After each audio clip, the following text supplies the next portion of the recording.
Murumuna wanjye atwitiye umugabo wanjye inda y'amezi 6. Hello everyone, muze duteke umuceri n'isosi y'amagi twumviye inkuru.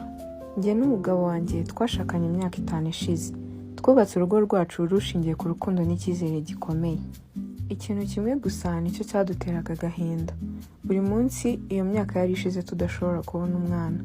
Nijoro nararaga ndira mu ibanga, nkibaza impamvu Imana itangiza ku gahinda. Twakomeje gutegereza, sinigeze ncika intege.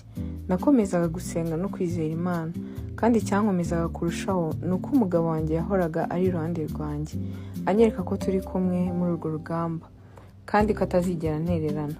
Mfite murumuna wanjye umwe, tuvukana turi 2 gusa. Ababyeyi bacu bapfuye tukiri batoya. Ninjye wamureraga kuva icyo gihe, kandi nkamwishyura n'ishuri. Iyo yabaga ari mu biruhuko cyangwa se hari ikintu akeneye, yazaga mu rugo iwanjye akahamara iminsi. Nari umuntu ugira icyizere cyane. Sinigeze ntekereza na rimwe ko umugabo wanjye ashobora kumbeshya cyangwa akanca inyuma.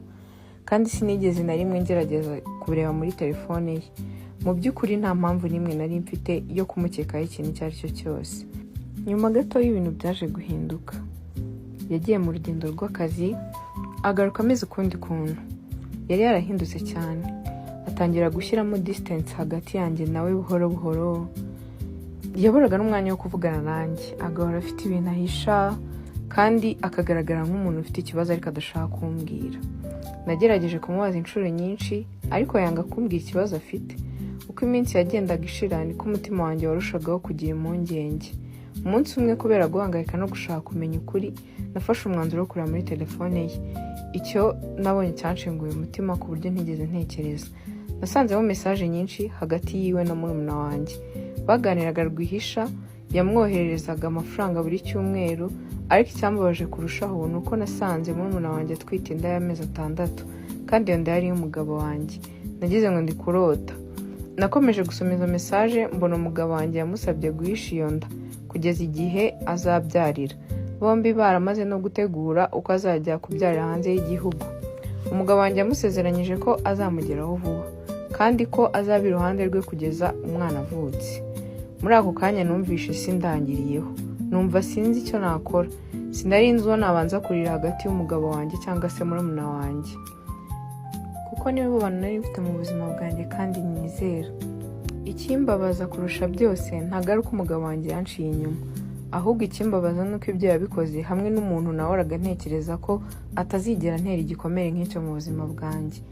Ninjye wishura amashuri yiwe, ninjye wamufashaga mu buzima bwe bwa buri munsi. Naranamwitangiye ku buryo bwose nari nshoboye, ariko sinigeze ntekereza ko umunsi umwe uzagera agahinduka umuntu wasenya urugo rwanjye. Uyu munsi umutima wanjye wuzuye agahinda. Sinzi niba nakwihanganira kugumana n'abo bantu bombi, cyangwa se nkabicaza bombi nkababaza ukuri, cyangwa se nkaceceka nkava muri uru rugo nkagenda. Ariko umutima wanjye warashengutse cyane, sinzi naho nahera ntoragura uduce twawo. Mungira inama. So guys, story yanjye nahirangiriye, and nimba wakunze inzara zanjye, reba nimero iri kuri screen, umuhamagare agukorera inzara nziza.